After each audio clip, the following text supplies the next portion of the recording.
Okay, good day everyone. This is the presentation of Group 1 from BSN 2A.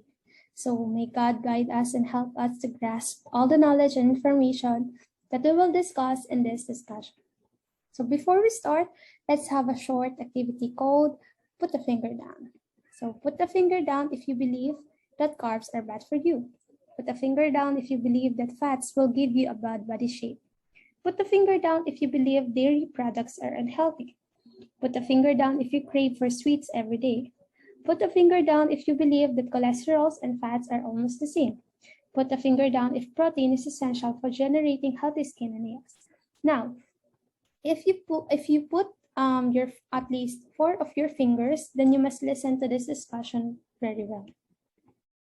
So let us start discussing the macronutrients. So macronutrients are the nutritive components of food that the body needs for energy and of course to maintain the body structure and its system.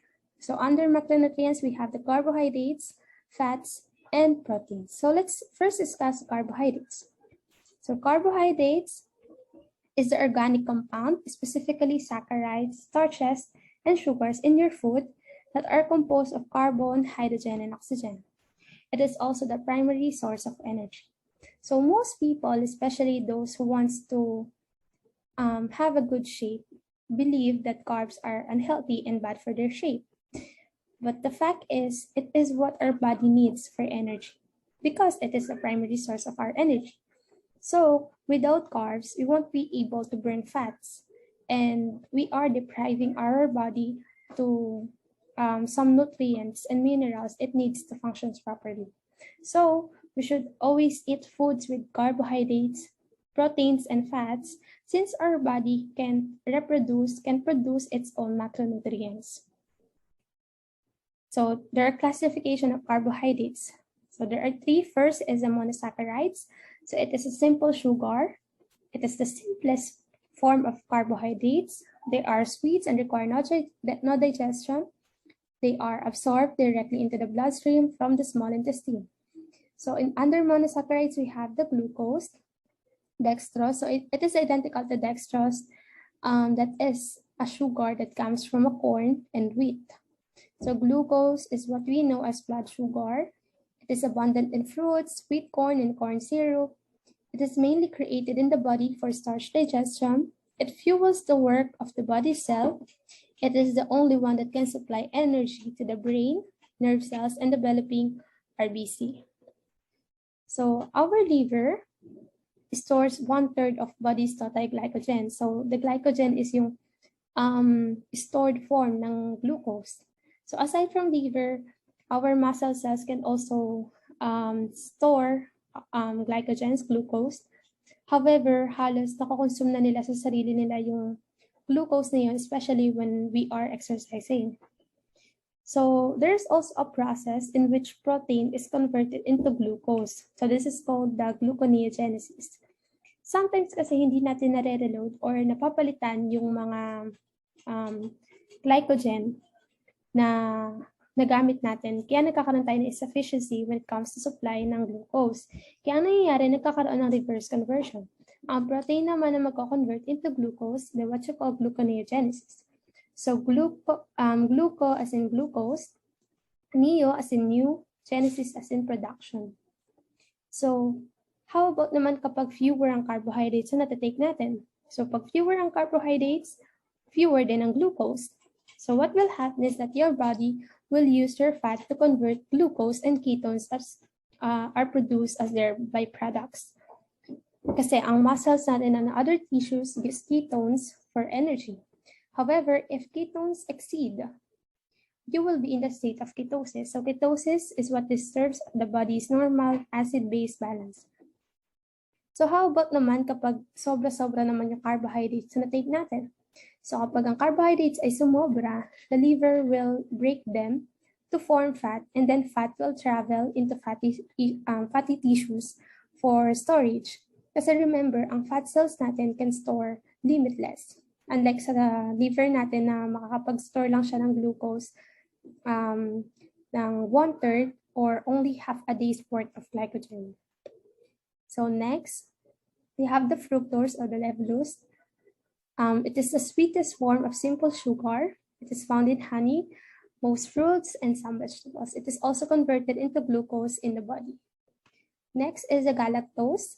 So it is not found free in food because it is produced from lactose. So lactose is your milk sugar or it could be in mother's milk. Some infants that can metabolize galactose has a condition called galactosemia. Next, we have next for the monosaccharides, we have the disaccharides. It is a double sugar that is made up of two monosaccharides.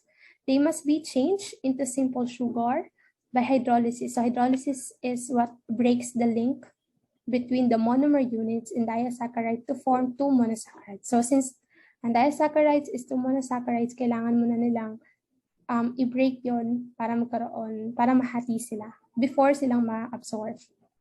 So under it is the sucrose or the ordinary table sugar. It could be granulated, powdered, or brown. So it is processed from cane and beet sugar. This is cane. It's like a perennial grass, bamboo-like. And this is beet. So it looks like onion, but actually it is not. Next is the lactose or the milk sugar. It is found in milk and milk products except the cheese. It is less soluble and less sweet than sucrose. It remains in the intestine longer than other sugars because it encourages the growth of useful bacteria in the intestine. Next is the maltose. It is not found free in foods. It is produced by hydrolysis of starch. It is less sweet compared to glucose and sucrose. Next, we have the polysaccharides. This is the last classification of carbohydrates. It is composed of many simple sugars. It is also known as the complex sugar. Under it is the starch. It is the most significant polysaccharide in human nutrition. It is more complex than sugar and requires more time to digest. Major food sources includes cereal grains, potatoes, and legumes. Next is the dextrins. Dextrin is not found free in the food as well. It is formed as intermediate products in the breakdown of starch. Cellulose is what it forms the framework of plants found in unrefined grains, vegetables, and fruits. It is non-digestible by humans. There is no specific enzymes. However, nagka-provide siya ng important bulk when it comes to our diet, which helps the food to move. That stimulates peristalsis. It also lowers the blood glucose levels of people with diabetes mellitus. So there are classifications in cellulose. We have this soluble and insoluble. For the soluble, it delays the GIT and glucose absorption that lowers the blood cholesterol. And insoluble, it accelerates the GIT and increase fecal weight and delay glucose absorption. Next, we have the pectins. It is non-digestible that have a gel quality. So ito yung often na ginagamit when it comes to jellies based. It is also used to treat diarrhea as they absorb toxins and bacteria in the intestine. Next, lastly, the polysaccharides, we have the glycogens or the animal starch. So it is formed from groups of glucose. So just like what I said earlier, it is a stored form of glucose. It is stored in liver and in muscle tissues. Food sources includes the meats and seafoods. There is also a hormone called glucagon that helps the liver to convert glycogen into glucose. So digestion of carbohydrates, we have the mouth. So enzyme, specifically the amylase, it is an enzyme in our saliva secreted by parotid glands. For the action, of course, chewing. For the stomach, there is no enzyme for carbohydrates. There is also no action, but the amylase from the saliva in our mouth, specifically what we call the ptyalin, can continue at a minor degree until in our stomach. So next, in the small intestine, for the enzyme, we have the pancreatin enzyme and amylopsin. For the intestinal juice, it contains 3 disaccharides. We have the sucrose, lactose, and maltose. What is the function of carbohydrates? So, carbohydrate serves a major source of energy for the body, exert a protein-sparing action. The presence of carbohydrate is necessary for a normal fat metabolism, and indigestible carbohydrates aid in a normal elimination. So, carbohydrates are rich in foods, includes the fruits, vegetables, and grains. The function of carbohydrates is energy production. So energy production, carbohydrates are broken down and transported through the bloodstream to supply energy to the muscles and tissues. And proteins vary. It can provide energy and has a many life-sustaining function. Stored energy. So carbohydrates can be stored as glycogen, which easily convert into a glucose and used for energy. However, the body does have a limit storage for about 2,000 calories and aid digestion. Fiber is a type of carbohydrate that acts like a trash bag that allows to remove amount of waste from your body. And then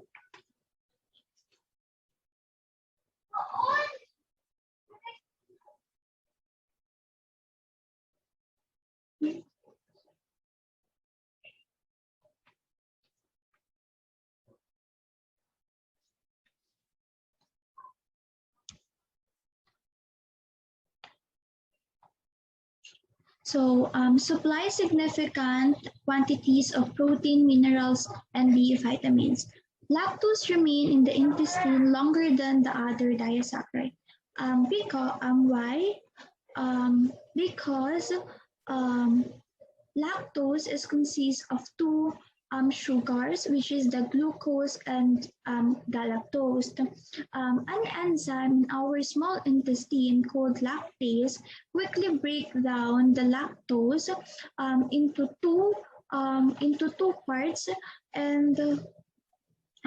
two parts and only after two sugars have been separated they has been separated can they be absorbed by our bowel.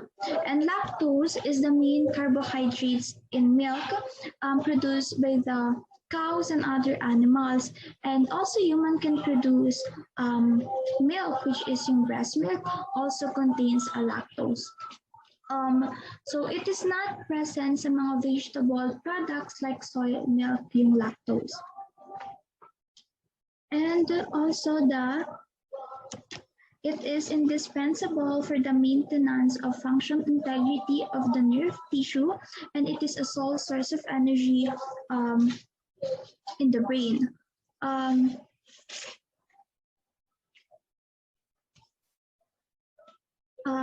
Carbohydrates are starch sugars that supply most fuel to our body, including our brain. And we should focus on complex carbs or carbohydrates that are yung mga example is yung whole grain, beans, and mga vegetables. They are packed with the nutrients, with vitamins, minerals, and antioxidant. So these nutrients not only fuel the brain, and they also protect the brain cells against the damage from the free radical release from the environment, yung mga pollution and stress. Complex carbs take longer to digest, so they provide a steadier source of brain fuel, and compared to the simple carbs such as yung candy, cookies, and mga sweet drinks.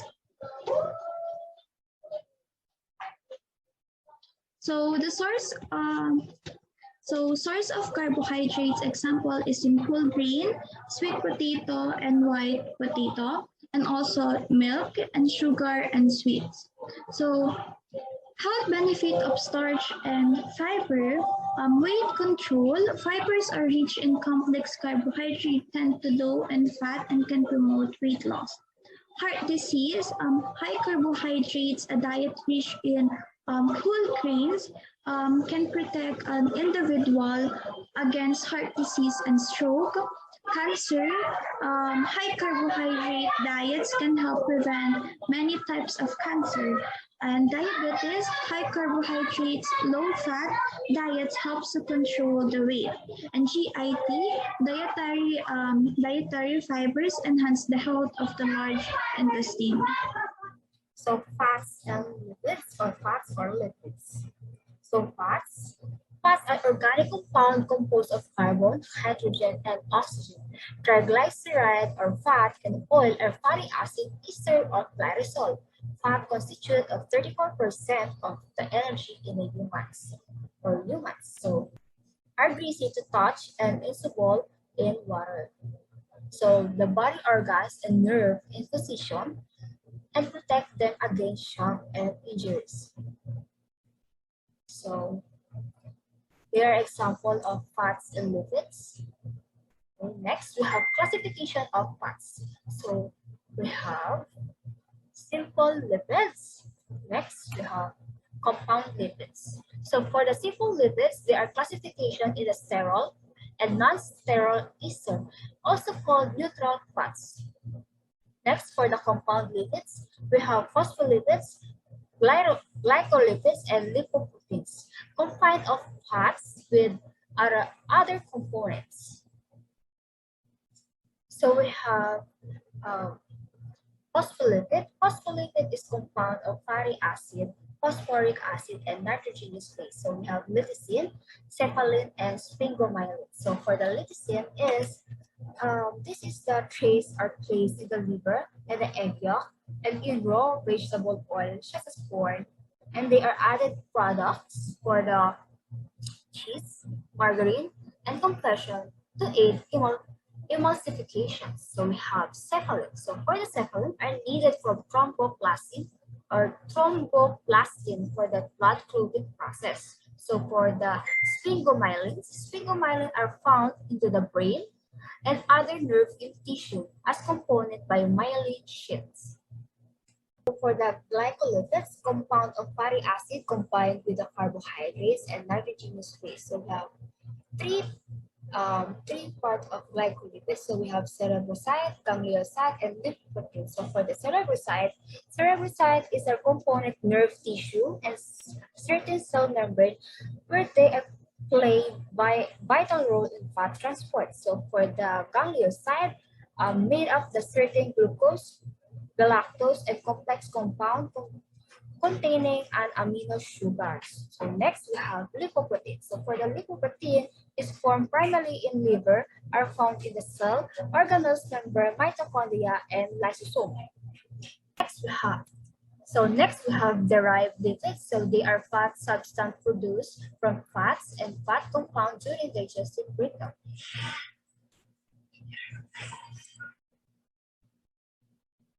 So next we have source of fatty acid.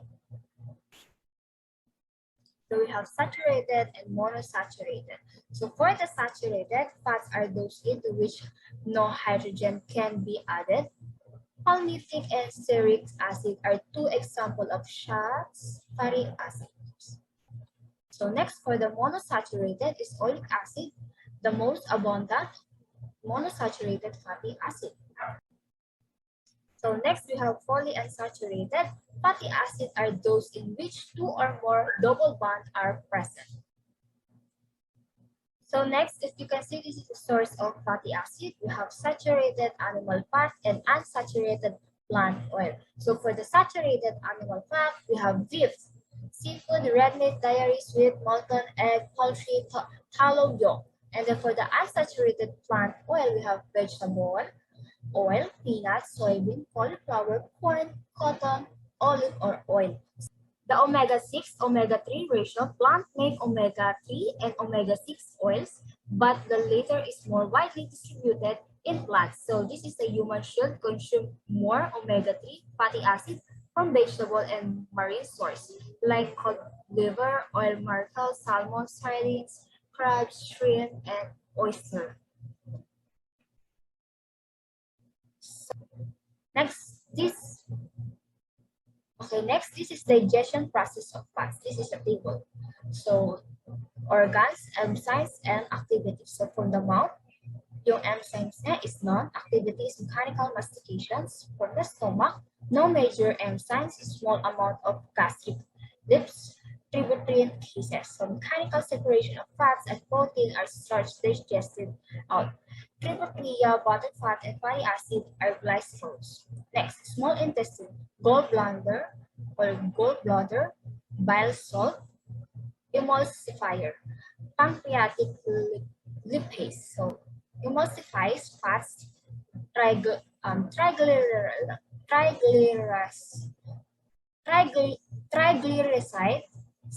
so triglyceride to diglyceride. So next, so for the activity and for the small intestine, the activity is emulsifies fats, triglycerides to diglycerides, and monoglycerides. Monoglyceride in turn the fatty acid and glycerol. Functions of fats. So first, it serves as a sustained source and supply of energy, wherein dito papasok yung concept of burning of fats. For example, the person is ongoing on a diet, tapos nagamit niya yung other sources of energy na nakuha niya doon sa food na kinain niya. Tapos nag-exert pa siya ng more and more physical or exercises. Kapag nangyari yun, nagamit yung lahat ng sources of energy beside fats, papasok si fats and i-replace niya yun para makagamit ng energy si person. And once si fats nagamit, matutunaw siya and doon papasok yung weight loss na concept.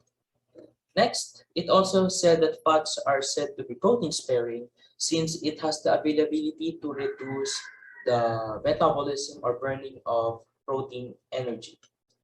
It also maintains body temperatures. Sabi nga nila, kapag chubby ang person, tas inakbayan mo or nagkaroon ka ng physical contact, mapapansin mo mas mainit siya kaysa sa'yo. It's because the more fats under the skin, it has the effective insulation of body temperature underneath the skin. Next, it also avoids internal organ injury, wherein, like for example, the kidney, it can protect the kidney or any other organ from external pressure or external blows. It also helps absorb vitamins A, D, E, and K, and delays onset of hunger. So mas matagal magutom. And it also contributes good appetite and palatability for foods. Now let's go for the food sources. Dito natin nakukuha o saan ba natin nakukuha yung mga fats? First, we have the visible fats wherein from the word itself visible, nakikita natin siya with our naked eye. Butter, margarine, visible fats of meats, lard, and oil.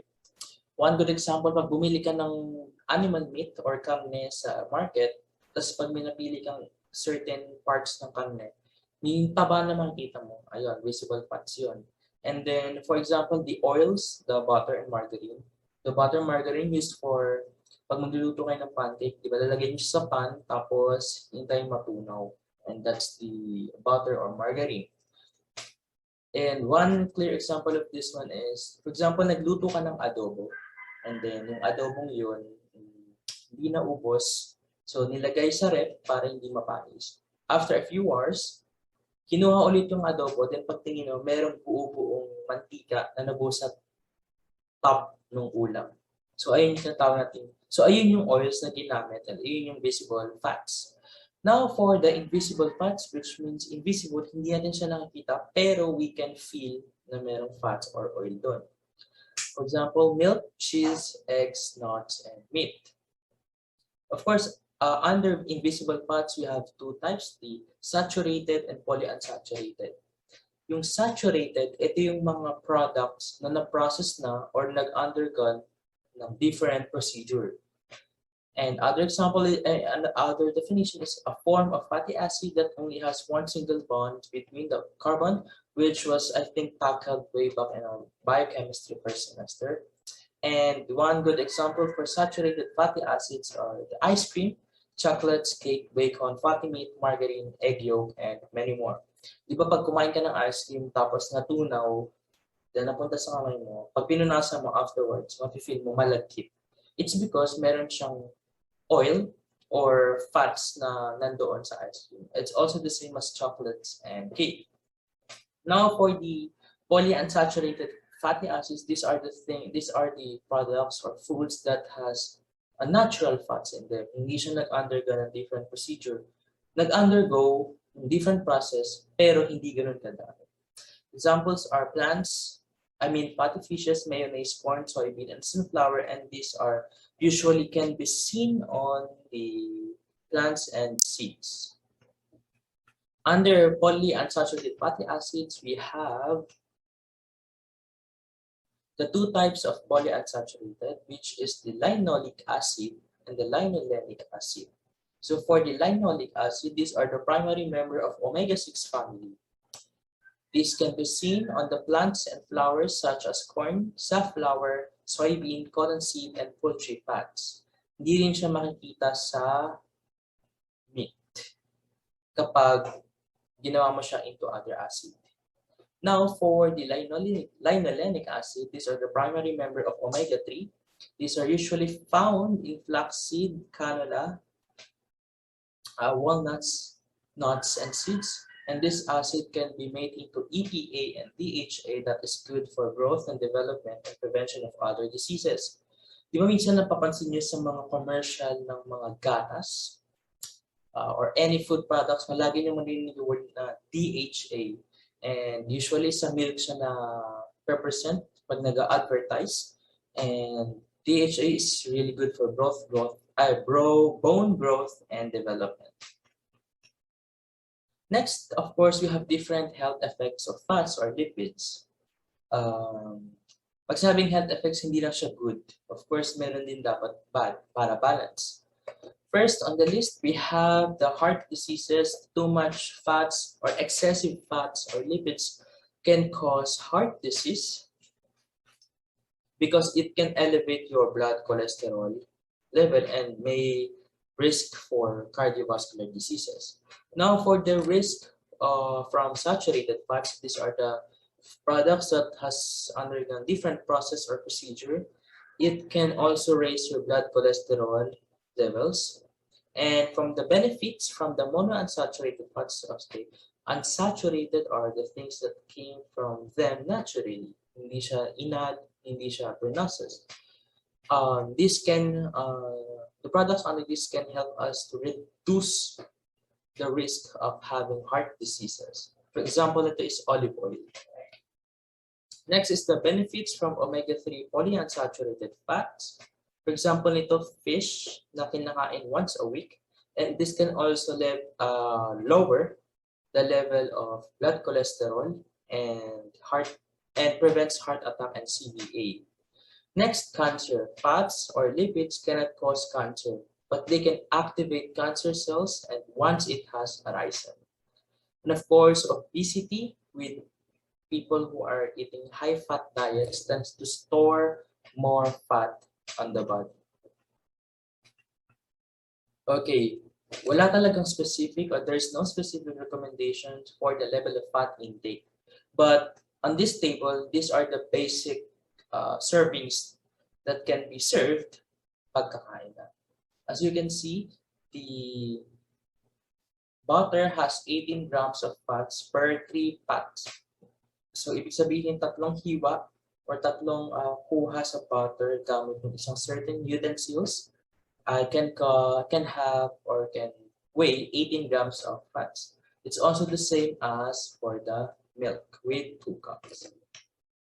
Okay, cholesterol content po. Okay, so before we start, what is the difference between the fat and the cholesterol? Yung fat, pag nasa loob ng katawan, naburn siya, nasusunog. Yung cholesterol, pag pumasok sa katawan, hindi siya nasusunog. And that's the difference between the two. And of course, yung cholesterol, meron tinatawag na good and bad cholesterol. Yung good cholesterol, papasok siya sa katawan mo, pero didiretso siya ng liver para ma-metabolize or ma-digest into bilirubin. Yung bad cholesterol naman, ayun, hindi talaga siya ng digest or may metabolize. Hindi lahat, okay? Pwede siyang pumunta sa blood vessels and pwede niyang maharangan yung pathway ng blood which may cause cardiovascular disease, stroke, or heart attack sometimes. And ang cholesterol hindi nakikita sa plants, seeds, flowers, and vegetables, fruits. Nakikita lang siya sa animal meat and animal products. And these are the cholesterol content of dairy products. As you can see, the whole milk and the cheddar cheese has high milligrams of cholesterol. And here are the fats with the butter, margarine, and vegetable oil. The butter has 11 milligrams of cholesterol, while margarine and vegetable oils has none. And the total fat for both butter and margarine has 4, while vegetable oil has 5. And dito sa saturated fat, 1 to 2 milligrams lang ang vegetable oils. Why? Kasi we can say that it is naturally kinuha doon sa different kinds of vegetables. Margarine, pre-processed yan as well as the butter.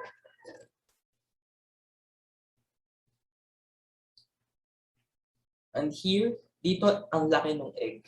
Kasi di ba minsan sabi, pag kakain ka ng itlog, wag mong kainin yung yellow or yung pula ng itlog kasi doon mataas yung cholesterol content. So okay lang kainin yung puti ng itlog.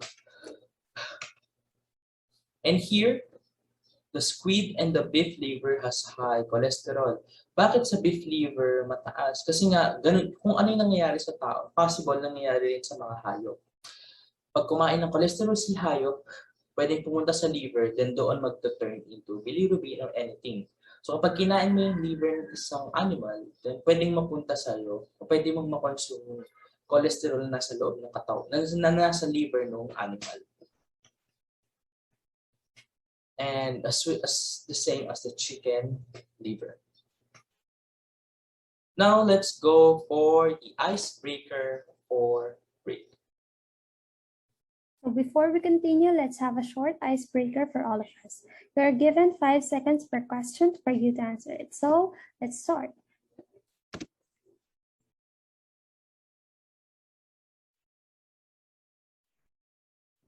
This is a potato.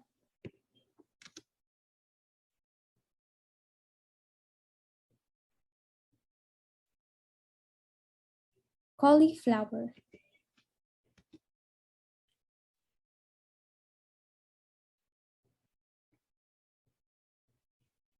Cucumber.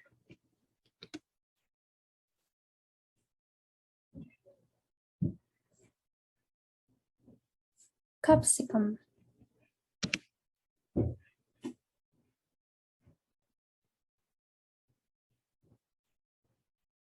Lastly, we have the broccoli.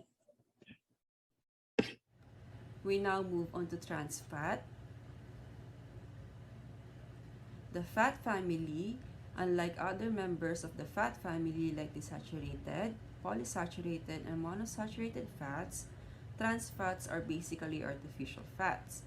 A small amount of trans fats occurs naturally in meat and dairy products. We move on to hydrogenation. Trans fats are made by a chemical process called partial hydrogenation. Like liquid vegetable oil, it is packed with hydrogen atoms and converted into a solid fat.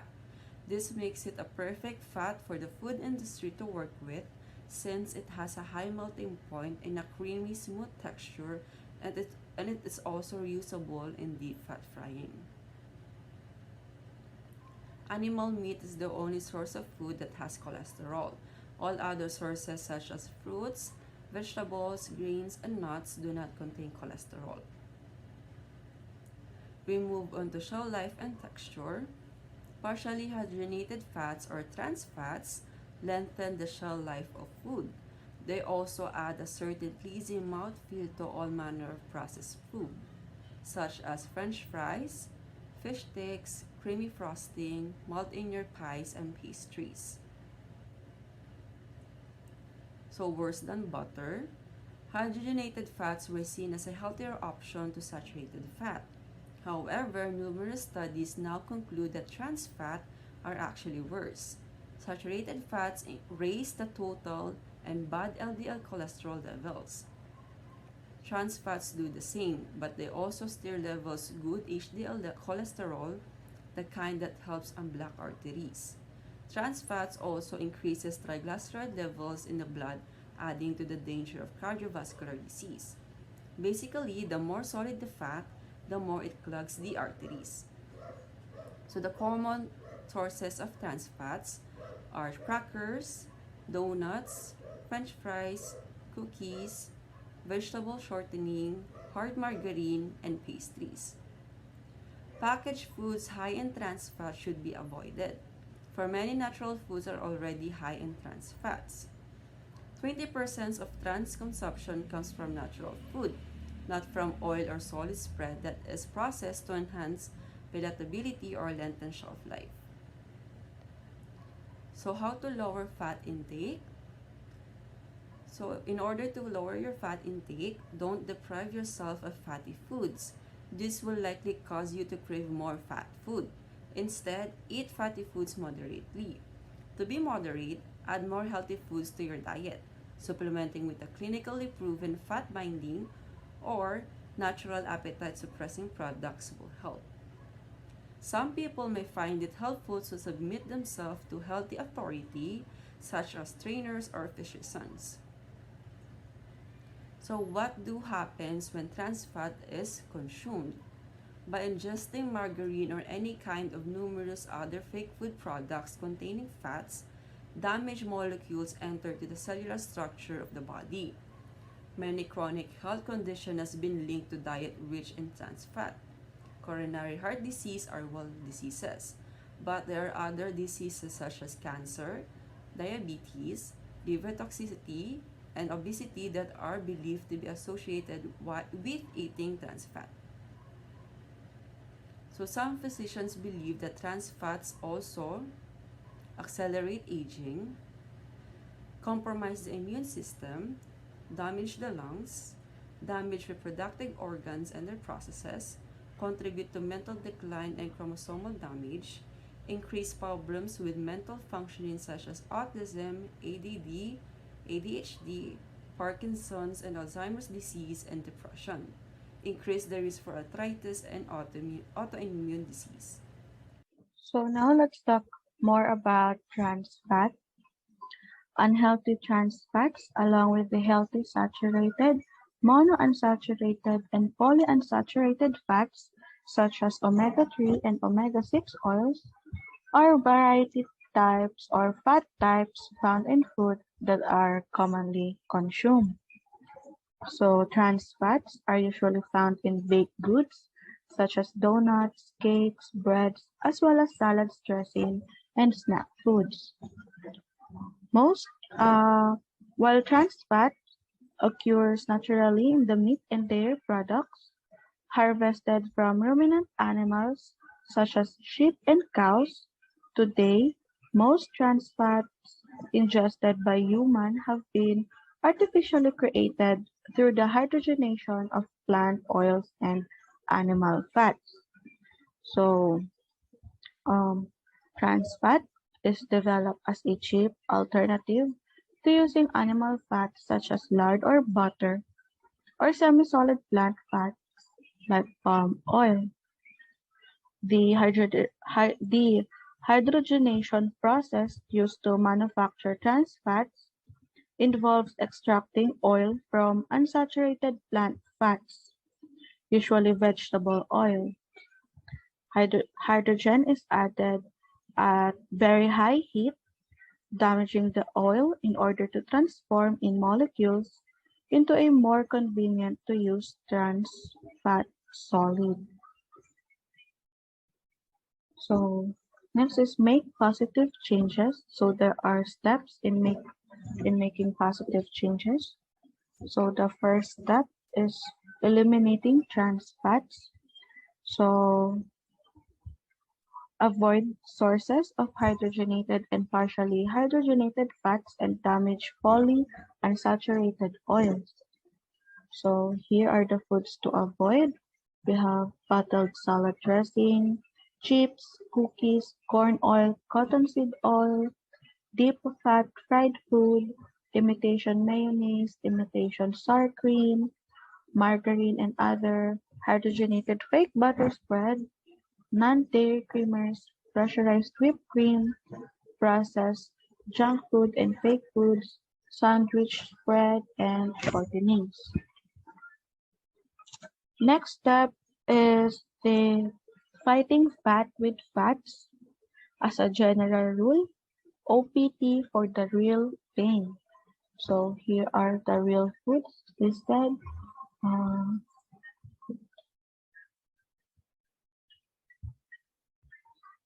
okay, first we have dairy products such as eggs, butter, cream, milk, and cheese. We also have fish and shellfish, fruits, grains, meat, nuts, oil, especially fatty acids, poultry, sea algae, seeds, and vegetables. Okay, when trans fats are eliminated from the diet and food that is actually food, including naturally occurring fats, is consumed, health is optimized, investing in the body's future and ultimately making an individual feeling better. And also, there is one final step to take after this primary vital measure towards replacing health-defying trans fats with life-giving nourishment. So here is the step 3, the cleanse, rejuvenate, and supplement. Okay, when change, so we're going to start with the cleanse state. I'm sorry.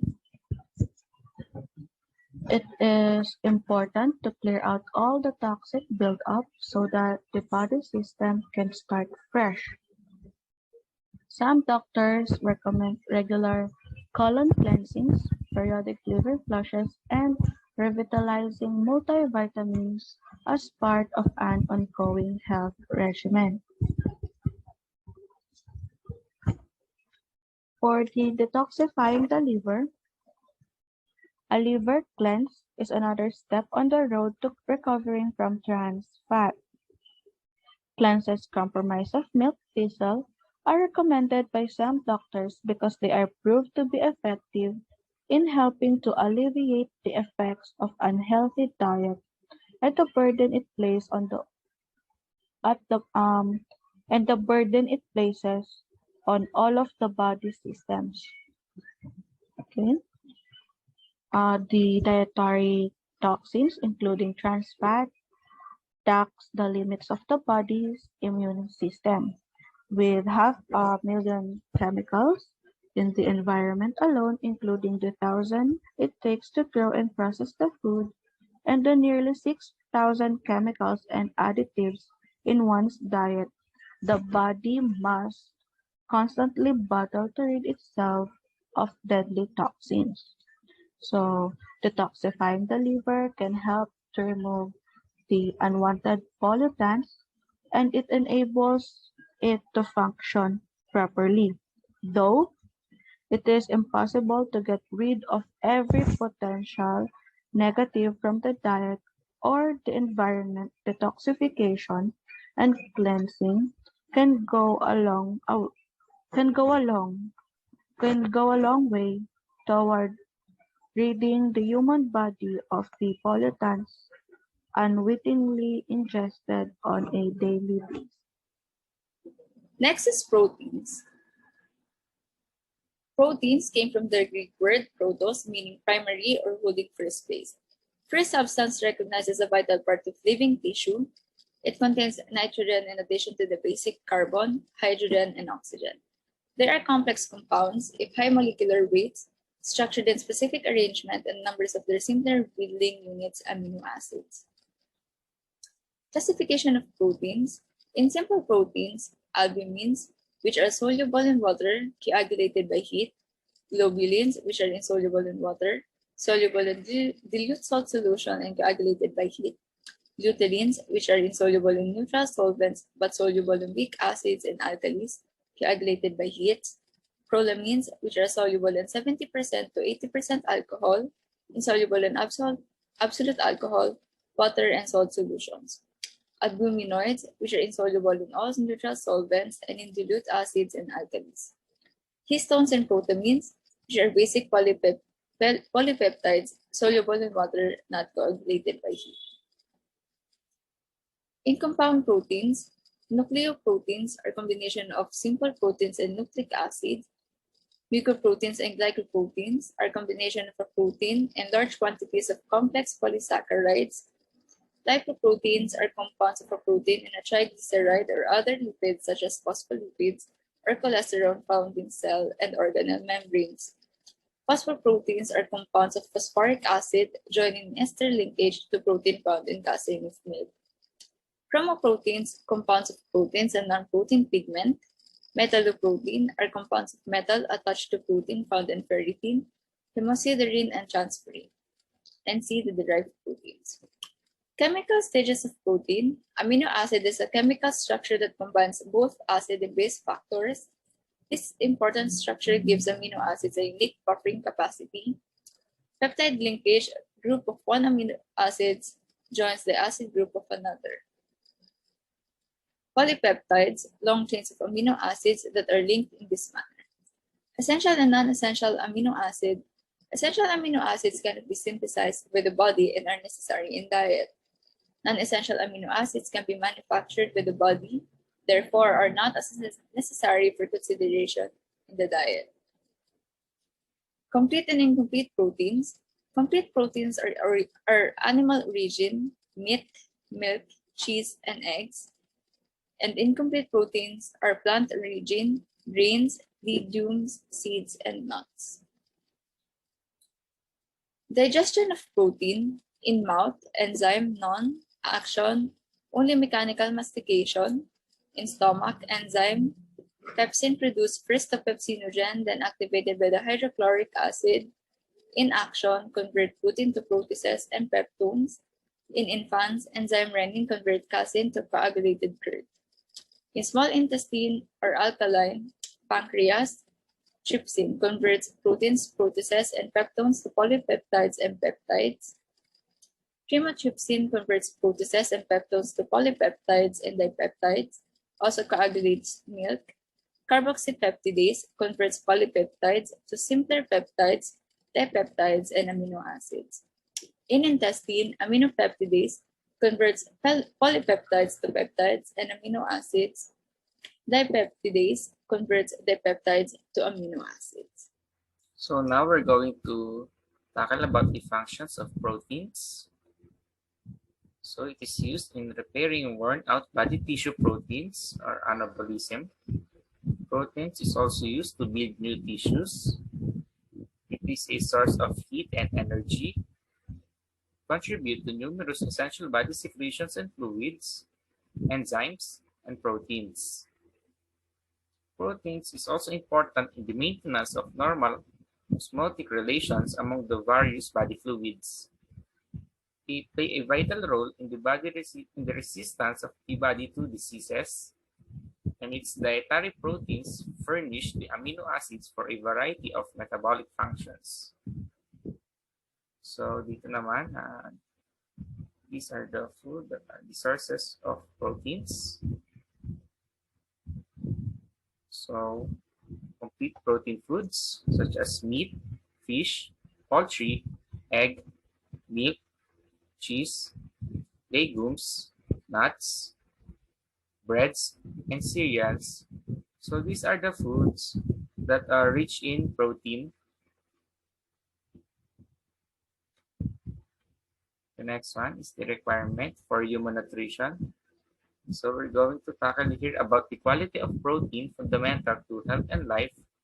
and the general daily recommendation of the Food and Nutrition Board.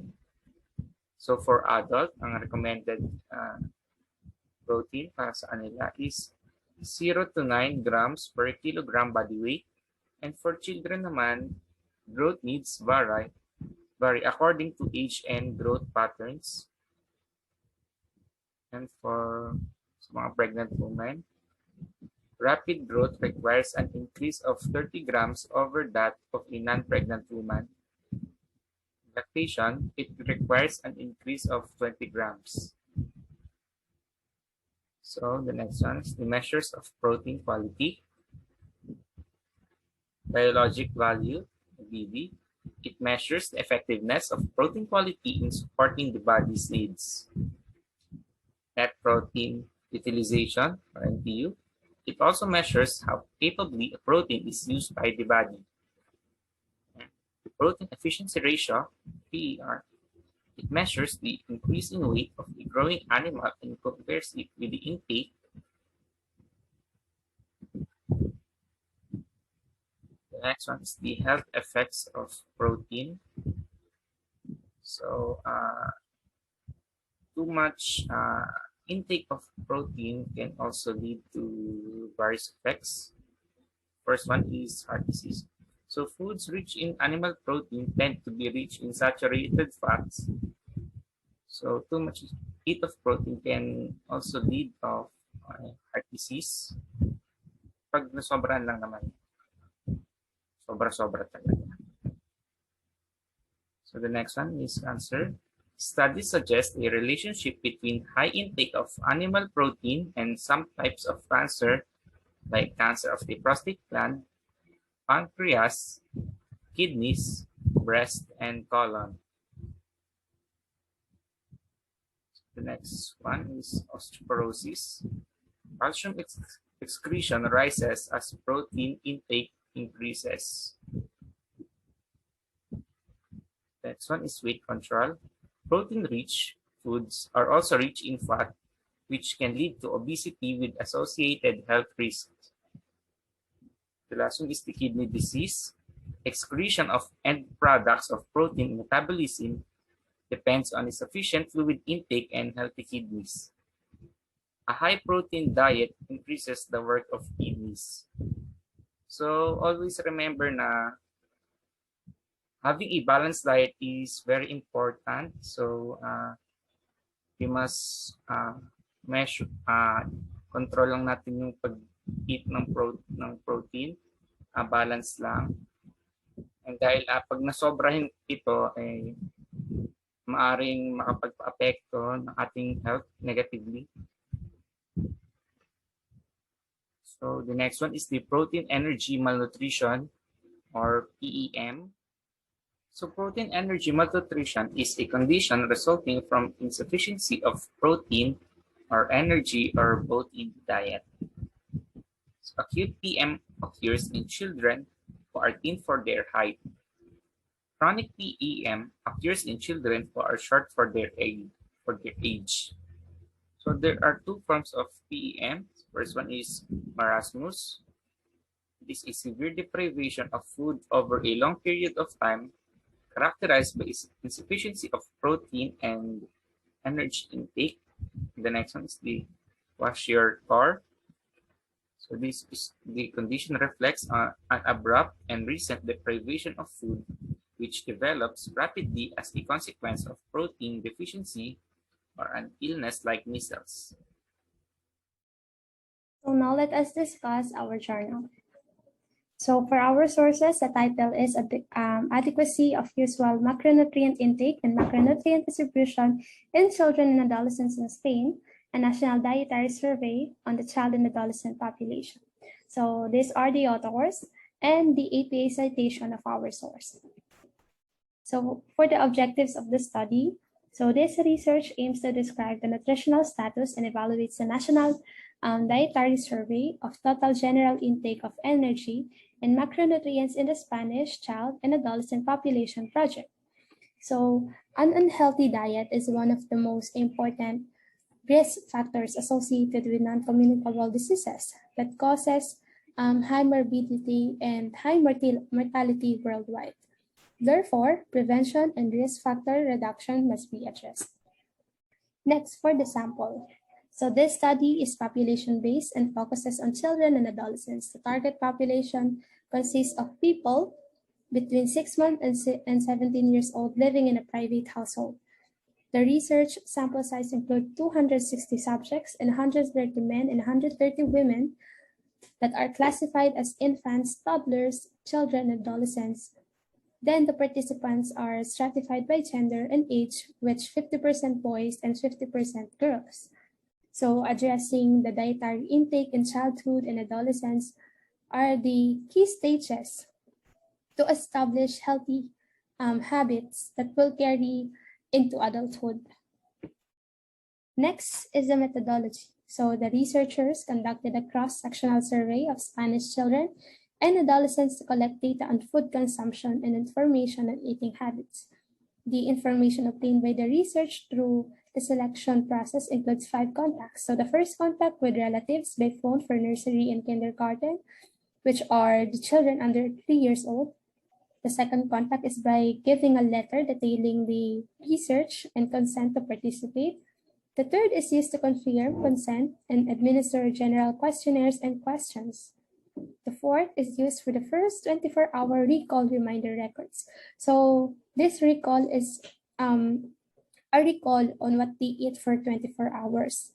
The fifth and the final is in-person contact at the household, where the second dietary record or the 24-hour recall is conducted. So a general questionnaire survey will be conducted to the entire potential sample. The patterns and subjects were uniformly distributed over the 4 different seasons, and the schedule was organized in such a way as to include the appropriate proportion of weekdays and weekends at the population group level. The sample was also distributed uniformly over the weeks in each month. Next is for the results and findings. So the nutritional target for MUFA, so MUFA is the monounsaturated fatty acid, is greater than 20% of total energy. So results indicated reduced risk of diseases and mortality, where MUFA accounted for 22% of total energy intake. So based on the given result, a target for MUFA ranges for 20 to 25% of total energy, and the result is just acceptable, because it is not good to have a higher intake than recommended. Macronutrients consumption in the age 1 to 3 group as a percentage of total energy exceeded the upper limit of the acceptable macronutrient distribution range, or the AMDR. So it exceeded for 4.7% for boys and 12.1% for girls, while 42.9% of girls aged 4 to 8 were under the lower limit of the AMDR for carbohydrates. 43.4% of boys and 46.9% of girls between 4 and 17 exceeded the AMDR in total fat intake, saturated fatty acids accounting for 12.3% of total energy. Next, for the conclusion, monitoring of nutrient intake is essential to gain insight into the needs of the target population, and of course to guide healthy eating policies, specifically in the case of children and adolescents. Kasi tulad nga ng sinabi ko kanina, it is very important to teach the children when it comes to food nutrition, because it is the key it is the key branch for us to let them these healthy habits reach until adulthood. So a national dietary survey on the child and adolescent population, or ANALIA, contained recent and reliable data to determine the nutritional status of Spanish children and adolescents, by which of course it would not only guide the Spanish people, but also the people in general. The results suggest that Spanish children and adolescents can improve macronutrient distribution by reducing fat intake and increasing carbohydrates intake in all ages of growth. But anyway, you just really have to balance and control every nutrients in your body, and you have to make use of them so you could get their nutritional benefit. So this information highlights the importance of monitoring nutritional status and implementing health education programs targeting children and adolescents. Now let's go for the nursing implication. For us to be clear, what is nursing implications? Nursing implications are the consequences or the possible effects of the certain study to the nursing field.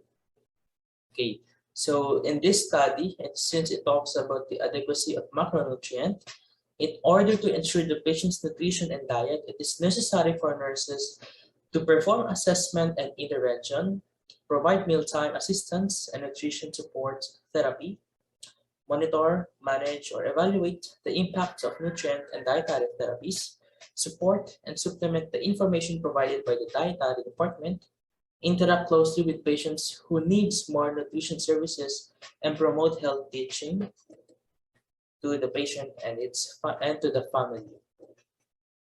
Okay, so this journal is really important responsibility for the nurse. It's because it's not just bedside care or administration of medication shall be performed. It is also responsible, or it is also better for the nurse to monitor or observe or check the nutritional status of a patient, because it will determine the needs of the patient, or what are the needs or what are the lacking department of the patient, where are the things na kailangan ng help, and then this will also give assistance to the dietitian, or it may also produce trust between the relationship of nurse and dietitian to provide more food or more quality and quantity of the food to the patient. Since most of the recovery phase of patient usually comes from the medicine, of course, meron ring part na sinishare yung pagkain sa paglakas o sa paggaling ni patient. For example, little activity may help the patient to perform that so that the patient will not be exhausted too much. But energy and foods are also a huge advantage. If the patient isn't given the right amount and quality of food, this may hinder the recovery of the patient. So this talks about the responsibility or help the responsibility of the patient to know more what is right to do and what must to do. For personal reaction, as we study the paper, we discover that nutrients play an important role in our bodies. However, if we don't understand and use them effectively, it has drawbacks and disadvantages. We understood as students that we needed to learn adequate nutrition intake in order to manage it in a clinical setting in the future. We've always believed that one of the goals of being a nurse is to address the nutritional needs of your patients by providing the right amount of food at the right time. At the same time, we nursing students as well as the patients require proper nutrition. We need to eat nutritious food in order to be able to do our job as well. The knowledge and the change about nutrition and the beliefs themselves should start in ourselves. In that way, we can impact and enlighten our patients. In addition to that, since a healthy diet plays a vital role in preventing chronic diseases and promoting good health, therefore, school lunch programs conducted by school nurses are essential in encouraging children to eat a nutritious diet that can help them achieve and maintain a healthy weight, promote health, and reduce risk in having chronic diseases. This is also a good opportunity for a health teaching wherein the knowledge that we gain here we're able to inform or share not just in our patient but also in the community. And this is our actual journal. This is the link. I hope you learned something. Thank you. This is the group 1 and this is our report.